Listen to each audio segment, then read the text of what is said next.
वैसे तो कर्म को कोई टाल नहीं सकता है।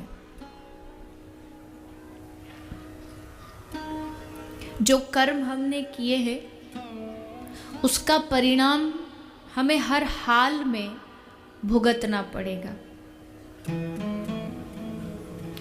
आप कहेंगे अगर ऐसी बात है तो हमें कभी कभी कहा जाता है कि भाग्य, किस्मत बदलनी है तो ये कर लो, किस्मत बदलनी है तो ये उपाय कर लो, आपके अच्छे दिन आ जाएंगे, ये हो जाएगा, वो हो जाएगा।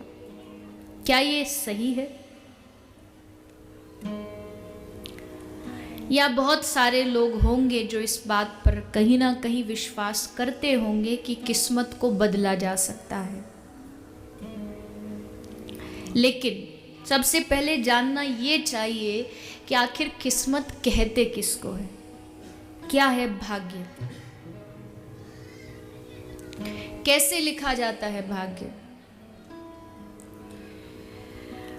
हमें ये सिखाया गया है कि जब बालक का जन्म होता है और जब वो 6 दिन का होता है, छठी पूजी जाती है, तो उस दिन छठी मैया आती है और उस बालक का भाग्य लिखती है। ऐसी कहीं कहीं जगह मान्यता होती है, शायद आपके यहाँ भी हो, पर ऐसी मान्यता मानी जाती है कि 6वें दिन भाग्य लिखा जाता है। लेकिन प्रश्न ये है कि वो भाग्य लिखता कौन है? अगर आपके जीवन में किसी प्रकार की आपकी परिस्थितियां प्रतिकूल हैं, किसी प्रकार का आपको अवरोध है जीवन में, तो वो भाग्य किसने लिखा? क्या भगवान ने आपकी किस्मत बनाई, या किसी देवी देवता ने आपकी किस्मत बनाई, या किसी ग्रह ने, किसी मंगल ने, किसी शनि ने आपकी किस्मत बनाई? इसका उत्तर शास्त्र देते हैं, और शास्त्र कहते हैं इस दुनिया में किस्मत बनाने वाला कोई देवी देवता नहीं होता है, इस दुनिया में किस्मत बनाने वाला भगवान भी नहीं होता है, बल्कि हम अपनी किस्मत का निर्माण स्वयं करते हैं। अपने भाग्य का भी निर्माण हम स्वयं करते हैं, और उसमें बीच में किसी देवी देवता का, किसी भगवान का हस्तक्षेप नहीं होता है। आपका भाग्य आप बनाते हैं, मेरा भाग्य मेरे कर्मों से बनता है। तो कहीं भी किस्मत को दोष देना या भाग्य को दोष देना मूर्खता है।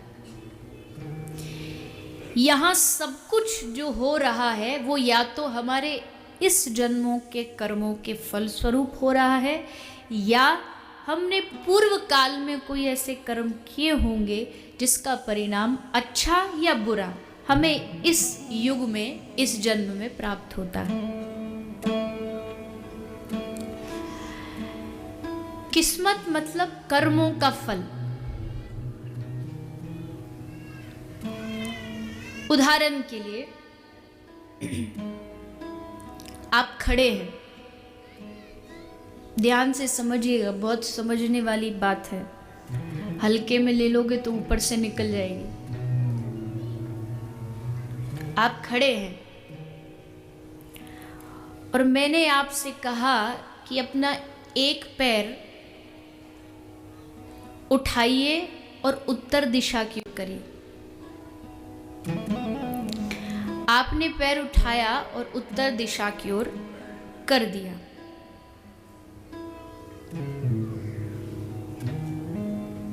अब मैं कहूं कि अपना दूसरा पैर उठाइए और दक्षिण दिशा की ओर अपना पैर करिए। आप खड़े हुए, तो क्या अब आप अपना दूसरा पैर उठा पाएंगे? हाँ या नहीं? नहीं।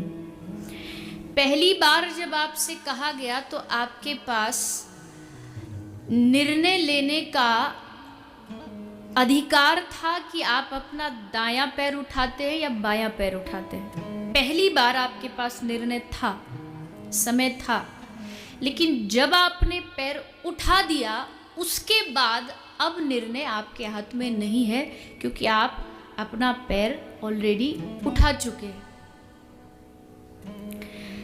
कर्म भी वही होता है। कर्म यानी आपके पास निर्णय है, आपको चोरी करनी है या आपको सत्यता से चलना है।